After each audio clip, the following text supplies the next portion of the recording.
Hey everybody, welcome back to the channel and more Blood and Plunder. Today we have another one of the native commanders, and this is an interesting one. King Oldman, so he's a 30-pointer, and he can specifically lead the Caribbean tribe, has the Firelock musket and standard melee weapon, and as with a lot of these commanders here, now we've had some decent ranges for the command range, 12, but more importantly, getting us a third command point on a native commander is really cool.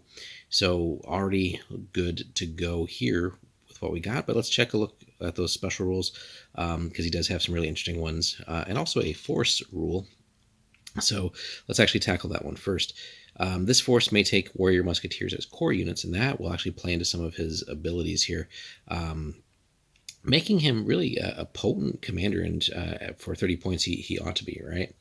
So let's start off with the one that we know the most, right? Inspiring. All friendly units within the command range of the commander may reroll any failed rally tests while his unit is active, and with 3 command points, we can definitely dole out the points for that, and keeping the force together as long as possible will help us hopefully achieve victory. So always nice to have inspiring.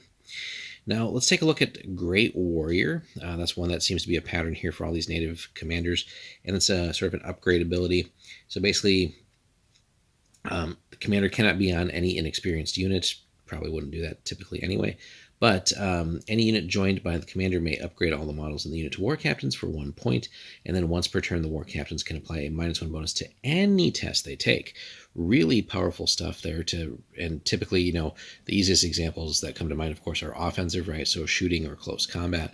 But let's keep shooting in mind for just a moment, right? We've already seen that we get more warrior musketeers, and that will come into play here in just a moment because and I don't think we've had this one before, but we get a really neat ability called Buccaneer Tactics. And that's one of these abilities in Blood and Plunder that really actually just means it's unlocking actually 2 more abilities for us.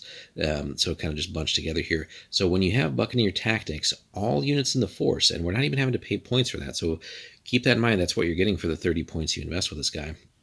But all units in the force armed with muskets, hint, hint, we can take warrior musketeers as core, gain marksman and fast reload. And those are really good just in and of themselves. And here we're just getting that as part of the commander.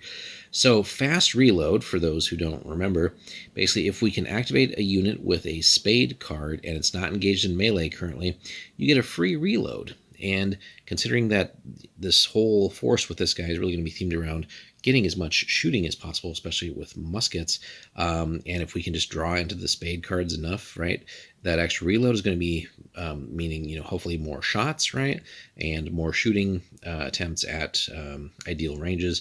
Good situations for us. Hopefully will result in more enemy casualties. On top of that, right, we've already talked about Great Warrior, where we can take a bonus basically to the commander here and get or that unit and basically get a bonus to the test. So very powerful stuff here.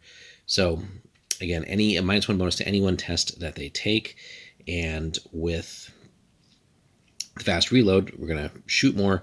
And we can't do the bonus again over and over again in the same turn, but basically like once per turn, hey, we're ideally going to reload more throughout the game, and then consequently each turn that we're playing, we're going to hopefully draw into a spade as well, get that reload, take the bonus, get more hits. Now the other one that we mentioned is that we also get marksman. So marksman is another one, and this actually stacks apparently, which really can make some things frightening. And again, this unit, so basically all these units in the force, may spend 2 actions to take a shoot test with any musket or carbine at a -1 bonus. The player has to declare that before rolling the test. So everybody in the force will have that plus the fast reload. So fantastic stuff. Now our commander's unit, right, with them being the Great Warriors and that upgrade there, so we can stack that. So ideally, and maybe, if we get kind of like the trifecta, let's activate with a spade, get that extra reload action, and then we're going to take 2 actions to shoot, and we're going to declare that action is also going to be that where Great Warrior will trigger. So now we've got a -2 bonus to shooting. And again, if we can get into even just decent ranges where we can really throw together some scary good numbers as far as what we need to roll to shoot, the commander's unit in the right time, and if we protect it right and just do, get in again optimal situations, is going to be absolutely scary. So we want to take a big unit and put the commander in that, get as many shots off as possible, and then ideally, maybe off of a spade card, right? Get that extra reload in as well, so we can shoot more throughout the game and really outpace what other opposing units can do. That is going to be outright scary. So eager to actually test this out. We're still working on our native force, so I think we might actually just, like, once we get to that point, make this like our first sort of test bed force. Let us know, guys, if you've played King Oldman or played against King Oldman, and how that went for you or didn't go for you if you were on the opposing side. Hit us up in the comments. Be sure to like and subscribe, and we'll be back for more Blood and Plunder, but definitely a good commander to check out, guys. We'll see you in the next one.